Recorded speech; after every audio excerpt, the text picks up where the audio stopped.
کہہ دو کہ وہ اس پر بھی قدرت رکھتا ہے کہ تم پر اوپر کی طرف سے یا تمہارے پاؤں کے نیچے سے عذاب بھیجے یا تمہیں فرقہ فرقہ کر دے اور ایک کو دوسرے سے بھڑا کر آپس کی لڑائی کا مزہ چکھا دے۔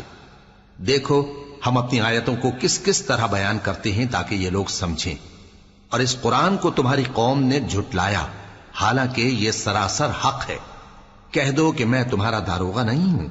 ہر خبر کے لیے ایک وقت مقرر ہے اور تم کو عنقریب معلوم ہو جائے گا۔ اور جب تم ایسے لوگوں کو دیکھو جو ہماری آیتوں کے بارے میں بےہودہ بکواس کر رہے ہوں تو ان سے الگ ہو جاؤ یہاں تک کہ وہ اور باتوں میں مصروف ہو جائیں۔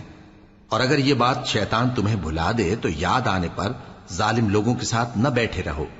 اور پرہیزگاروں پر ان لوگوں کے حساب کی کچھ بھی جواب دہی نہیں، ہاں نصیحت تاکہ وہ بھی پرہیزگار ہوں۔ اور جن لوگوں نے اپنے دین کو کھیل اور تماشا بنا رکھا ہے اور دنیا کی زندگی نے ان کو دھوکے میں ڈال رکھا ہے، ان سے کچھ کام نہ رکھو، ہاں اس قرآن کے ذریعے سے نصیحت کرتے رہو تاکہ قیامت کے دن کوئی اپنے اعمال کی سزا میں ہلاکت میں نہ ڈالا جائے۔ اس روز اللہ کے سوا نہ تو کوئی اس کا دوست ہوگا اور نہ سفارش کرنے والا، اور اگر وہ ہر چیز جو روئے زمین پر ہے بطور معاوضہ دینا چاہے تو وہ اس سے قبول نہ ہو۔ یہی لوگ ہیں کہ اپنے اعمال کے وبال میں ہلاکت میں ڈالے گئے،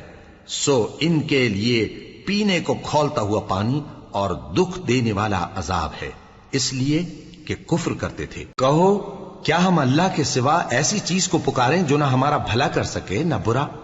اور جب ہم کو اللہ نے سیدھا رستہ دکھا دیا تو کیا ہم الٹے پاؤں پھر جائیں؟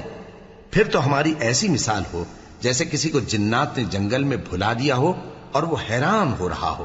اور اس کے کچھ رفیق ہوں جو اس کو رستے کی طرف بلائیں کہ ہمارے پاس چلا۔ کہہ دو کہ رستہ تو وہی ہے جو اللہ نے بتایا ہے، اور ہمیں تو یہ حکم ملا ہے کہ ہم اللہ رب العالمین کے فرما بردار بنیں، اور یہ بھی کہ نماز پڑھتے رہو اور اس سے ڈرتے رہو، اور وہی تو ہے جس کے پاس تم جمع کیے جاؤ گے، اور وہی تو ہے جس نے آسمانوں اور زمین کو تدبیر سے پیدا کیا ہے، اور جس دن وہ فرمائے گا کہ ہو جا تو حشر برپا ہو جائے گا، اس کا ارشاد برحق ہے، اور جس دن سور پھونکا جائے گا اس دن اسی کی بادشاہت ہوگی، وہی پوشیدہ اور ظاہر سب کا جاننے والا ہے، اور وہی دانا ہے خبردار ہے۔ اور وہ وقت بھی یاد کرنے کے لائق ہے جب ابراہیم نے اپنے باپ آزر سے کہا تھا،